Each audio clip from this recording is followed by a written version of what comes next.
Magandang araw mga kaibigan.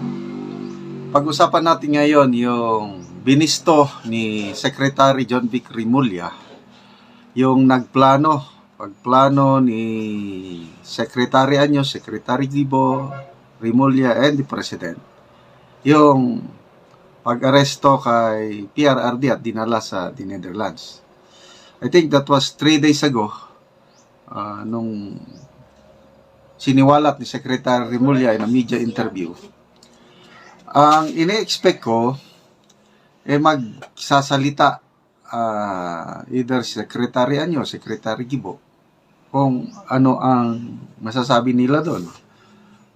Baka naman hindi totoo. Diba? Napakalaking bagay. Kaya nga, marami na ang bumabatikos kina Secretary Anyo at Secretary Gibo. Samantalang iba, pinapasalamatan nila si Secretary Remulla dahil nga binulgar niya. So ang tanong, bakit tahimik? Bakit hanggang ngayon hindi pa nagsasalita sina Secretary Anyo at Gibo? Ako, nasasaktan din ako itong nangyari dahil yung matagal na samahan ni PRRD at saka ni Secretary Anyo, hirap at ginhawa eh. Yung Marawi Seeds, then after that, yung pandemic, talagang magkatuwang sila. They were best of friends. Ito nga, may i-share ko sa inyo sa TikTok, man siguro ito, Facebook Reel. Ang gandang pagkagawa tungkol sa pagkakaibigan ni Secretary o General Anyo kay PRRD ngayon. Wala na.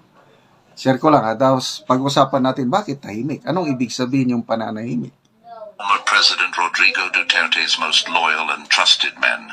In 2016, former President Rodrigo Roa Duterte appointed him as the 48th AFP Chief of Staff. After retiring, he became DILG Undersecretary. By 2020, Duterte handpicked him as Vice Chairman of the National Task Force Against COVID-19, then later made him DILG Secretary until PRRD stepped down in 2022. Now, under President Bongbong Marcos Jr., he serves as National Security Advisor. So, where were you when your former Commander-in-Chief was held hostage, kidnapped, and flown to a foreign land? As a National Security Advisor, you had a crucial role in handling the ICC case against PRRD. You could have advised the President to reject the Interpol Red Notice to prevent unrest. You could have given clear guidance to the military and police, stopping division among PRRD's loyalists. You could have engaged allies, the US, China, Russia, and ASEAN, to avoid diplomatic fallout, protect sovereignty, and save your old friend. But you didn't. You failed Duterte. You failed the Filipino people, and now the best thing you can do is cut, and cut cleanly. He was one of the former president. Okay. So, yeah, isa lang ito sa mga lumalabas sa social media. Ang dami pang post. Ang sentro sa batikos na kay Secretary of General Anyo eh. Ako, nagsama kami, General Anyo, naging classmate kami sa Command and General Staff Course sa Fort Bonifacio noong 2003 at as a military officer talagang very professional siya. Magaling makisama, masinop sa trabaho, matalino, masipag, kaya deserve niya yung naging chief of staff siya. Deserve niya, magaling.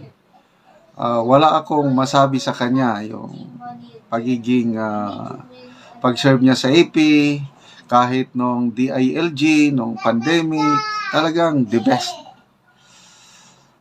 Kaya halos hindi ako makapaniwala itong nangyari ngayon ito. No? Kung totoo yung sinabi ni Secretary Remulla na isa siya sa core planners pagdala kay PRRD sa the Netherlands. Okay. So, di ba dapat lang sumagot Bakit hanggang ngayon walang sagot? Bakit tahimik? Okay? It's either they will deny or admit. Tahimik. Sabi nga ng kanyang mista, ang nag-share si Captain Dado, mista niya ito. Anong nangyari, mista? Dati tayo magkasama sa academy, but ito nang nangyari. So, silence. What does it mean na hindi sila nagsasalita? Okay, ito. Opinion ko lang ito, My opinion. It's not a fact. So, kung hindi sila nagsasalita, baka totoo yung sinabi ni Secretary Remulla. Dahil totoo, they have nothing more to say. They have nothing more to explain. Baka on their minds, trabaho lang. On their minds, yung ginawa nila is for the good of the country. Ganon yung opinion ko, for the good of the country. Kaya, ginawa nila yon for the good of the country, kaya no need to explain. Kaya tahimik na lang. Kaya lang, if it's for the good of the country or not, depende na sa taong bayan o depende na history will judge our actions. No? Kung ano ang ating itinanim, yun din ang ating aanihin. So, for now, nakakalungkot itong mga nangyayari. May kaibigan ako sa Mindoro. Nag-message siya sa akin kahapon, Parikoy, sabi, Mindoro Island totoo ba na sa Mindanao, ang dami ng galit na tao dyan sa nangyari? Sabi ko, totoo.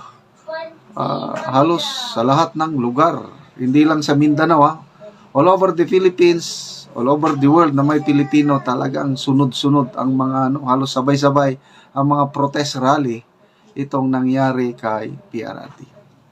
So, whether it's good for the country or bad for the country, itong ginawa nila kay PRRD, ang unang factor of ultimate test is ngayong election.